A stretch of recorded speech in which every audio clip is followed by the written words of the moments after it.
vidéo, attention, intro.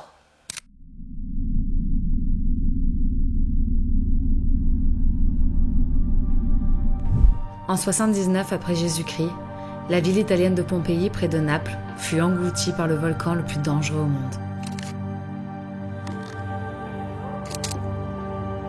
Et ça tombe bien, car je viens de le gravir.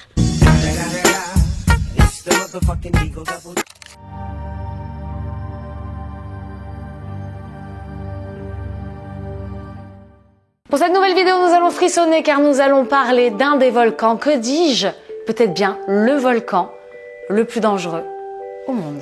On est ambitieux pour cette vidéo, on va frissonner. Voilà, c'est cadeau. Et comme nous allons faire ressurgir vos cours d'histoire que vous avez eus à l'école, j'ai décidé de faire intervenir un nouveau personnage qui n'existe pas encore sur cette chaîne YouTube. La grande, la seule, l'unique Momo, prof d'historio. Bonjour! J'étais sur un autre tournage, j'ai pas eu le temps de me changer, je suis pas sûre du truc là. Non, bah du coup, je suis plus certaine là. Moi non plus. Voilà. J'y vais. Oui. Je peux y aller? Tu peux y aller. Ok. Bisous. Bisous. Ciao. Cette vidéo ne pouvait pas être mieux sponsorisée que par l'assurance voyage Kitty. Kitty est une application dédiée aux digitaux nomades, voyageurs ou à des personnes qui passent une partie de l'année à l'étranger. Elle permet d'être protégée partout dans le monde et vous pouvez retrouver sur cette appli des options très pratiques comme un planificateur de voyage, la possibilité de consulter un médecin sans rendez-vous en moins de 3 minutes, une fonctionnalité de coffre-fort intelligent regroupant l'ensemble des documents nécessaires au voyage, si vous êtes un peu tête en l'air comme moi ça aide, ou bien aussi un facilitateur de démarches administratives à l'international, passeport, visa, etc. Il y a 3 niveaux de service. Un premier qui est gratuit, le second qui est à 6,99 € par mois, cela comprend les assurances transport et les retards de transport, et un troisième absolument complet à 69 € par mois qui couvre aussi les pratiques sportives comme la plongée, le surf ou gravir un volcan. Je dis ça comme ça. Vous pouvez télécharger gratuitement l'appli via le lien qu'il y a dans la description de la vidéo pour la tester. Vous avez également un code promo dans la description. Et il ne vous reste plus ensuite qu'à explorer le monde et gravir des volcans en toute sérénité. Pour cette nouvelle histoire, je vous emmène en Italie.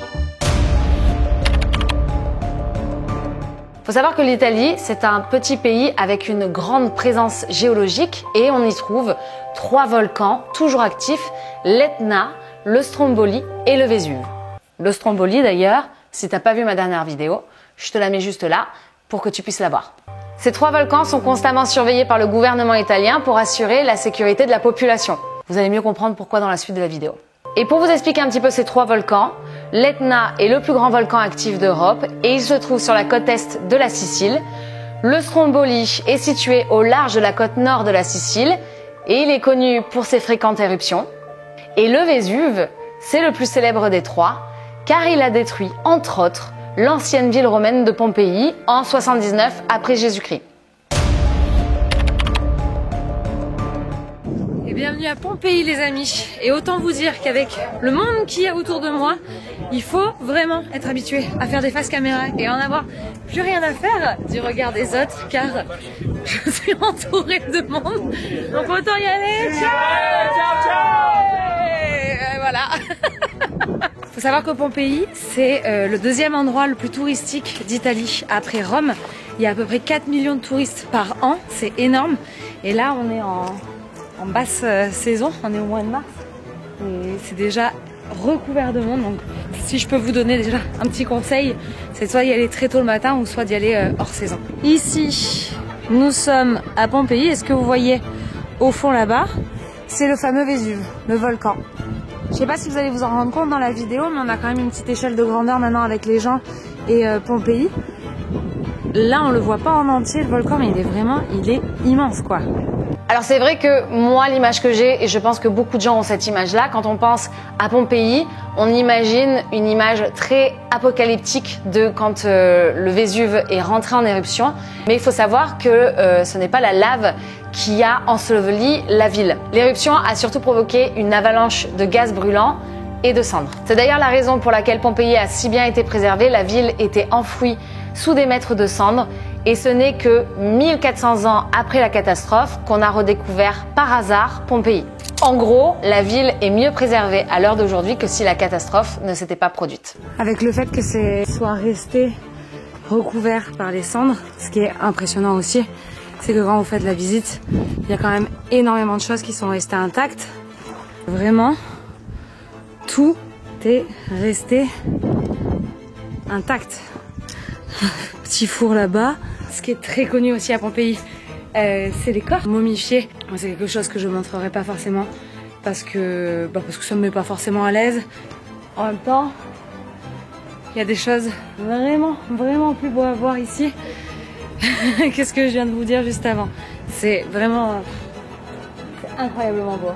Alors oui, c'est vrai que j'aurais pu un petit peu jouer sur le côté sensationnel, à vous montrer ces images et à vous parler un petit peu plus en détail de ce qui s'est passé pour les gens, mais ça ne me met pas forcément à l'aise et surtout, je ne vais pas vous rabâcher toute l'histoire de Pompéi, qu'on nous a déjà bien appris à l'école et qu'on connaît déjà un petit peu. Par contre, si vous voulez rentrer un peu plus en détail et vous replonger dans cette histoire-là, pendant qu'il y a eu la catastrophe, je vous mets 2 vidéos YouTube de 2 autres youtubeurs qui sont très intéressantes et que j'ai adoré regarder, donc je vous les mets également dans la description. Par contre, au niveau sensationnel, ce qu'on ne se rend pas compte, c'est à quel point c'est hyper impressionnant d'être là-bas. Tu t'en rends pas compte du tout avant d'y être. Moi, quand je suis arrivée là-bas, je me suis dit, bon, ça va être petite visite guidée en mode 6e 5 à Raoul Dufy à Nice représente et ça va pas être si intéressant. Et en fait, c'est vraiment ouf. Si vous êtes adepte des voyages sensations, je peux vous dire que vous prenez votre petit shot là-bas. Le Vésuve, c'est le seul volcan ces 100 dernières années sur l'Europe continentale à être rentré en éruption. Et quand on apprend un petit peu là comme ça, sur le Vésuve, qu'on est dans Pompéi, qu'on voit un petit peu les archives et tout ce qui s'est passé, c'est très impressionnant d'être ici et c'est très impressionnant d'avoir passé la nuit autour de ce volcan. Voilà, si vous êtes adepte des sensations fortes, c'est un petit truc à faire, voilà. Avant cette éruption dévastatrice, les habitants de Pompéi ne savaient pas qu'ils vivaient à côté d'un volcan. Ils pensaient qu'ils habitaient à côté d'une montagne.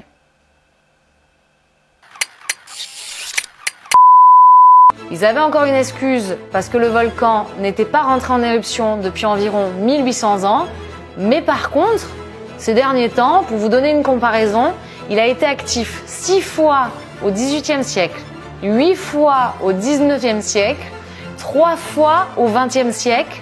Et sa dernière éruption date de 1944. Est-ce que ça va pour vous? 1944, ça veut dire que genre les gens qui vivent là, c'est là où on va s'intéresser un petit peu plus à ce sujet-là. Parce qu'il y a des gens comme moi qui y vont en mode touriste, mais il y a 2 millions de personnes qui vivent autour. Ils sont au courant maintenant. Et du coup, moi, je me pose une deuxième question. Alors, comme je vous disais juste avant, on compte à peu près plus de 2 millions de personnes qui vivent autour du Vésuve. Alors, certes, ils ont des stations sismiques à présent et gravimétriques pour mesurer les mouvements du sol et ils n'ont jamais vu une montée de lave supérieure à 10 km sous la surface ces 100 dernières années. Mais la question se pose quand même un petit peu de demander aux habitants, est-ce que c'est pas un petit peu fou d'habiter ici? Pourquoi? Expliquez-moi. Allô oui chérie, est-ce que tu vas acheter une maison à côté d'un volcan qui va rentrer en éruption un jour ou l'autre et qui va la détruire? Super.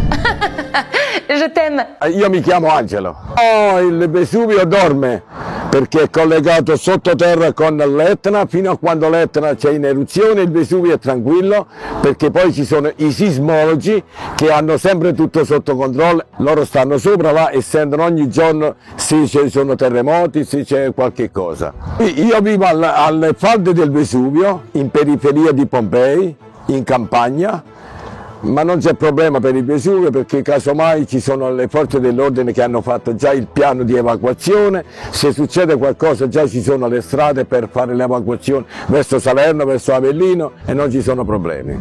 Se il Vesuvio dovesse eruttare io scappo subito, però noi viviamo come le persone che stanno vicino al mare, c'è il rischio di un maremoto e loro vivono là, noi stiamo qua come quelli che abitano sulle montagne, c'è il rischio della la frana, mica se ne vanno via, abitano là e convivono. Se viene qualcosa di peggio, non fa niente, è la vita. Toda la gente que vive cerca de un volcán tiene miedo. Esto un poquito más, porque son muchos años que está durmiendo. Este es un volcán activo, pero que duerme. Y ahora con muchos años la gente construía cerca del volcán. Ma tú imaginas una calle de la autopista y todo un millón de gente que quiere salir por Roma, por Milán. Pero mira, una ciudad como esta, como Nápoles, Pompea, muy linda. El creador, la última pintura cuando construyó el mundo, porque esta es una ciudad única en el mundo. Pero te puedo decir una cosa, en este momento podía hablar 1 hora y pico, porque ya tengo el corazón enamorado de Morgan. No, Gigi, le da lo que una cosa c'è. Gigi no, basta me. We have area red, area yellow, area green. The first two areas, it's very dangerous. 2 million people must run if it's exploding. I think when exploding, that everybody. Probably it's the most dangerous volcano in the world. When exploding, the plastic clothes going runner 500 kilometers for 400 degrees for temperature. Destroyed everything. And the people live over there not crazy because this is a volcanic area. It's very, very fertile. And the people live here are a very good business for the history, ruins, and then for agriculture. Over there is a nice production of wine, red wine, and good flour. 2,000 years ago, it's very different when you have the first big eruption. Now, you have a lot of monitor every day. Le Vésuve est classé parmi les volcans les plus dangereux au monde. Les volcanologues et les géologues s'accordent à dire que la prochaine éruption volcanique est en retard et que lorsqu'elle se produira, elle sera importante. Cela peut sembler effrayant, mais avec des scientifiques surveillant l'activité du volcan 24 heures sur 24, 7 jours sur 7, il y aura beaucoup de temps pour avertir les résidents à proximité et mettre les gens en sécurité. On pense souvent qu'il faut partir à l'autre bout du monde pour vivre des sensations fortes, mais je peux vous assurer que cette destination peut vous apporter de quoi vous procurer 2-3 moments bien intenses. Et avant de terminer cette vidéo, il me reste plus qu'à te poser cette question. Est-ce que tu serais capable de gravir le volcan le plus dangereux au monde et de dormir autour pendant ton prochain voyage? Bisous, à très vite. Ciao. N'oublie pas de t'abonner, de mettre un like et un petit commentaire. J'espère que vous avez aimé cette vidéo. Je vous le dis une deuxième fois, parce qu'on n'embrasse pas assez les gens, je trouve. Bisous. À très vite. Oui, juste du doigt.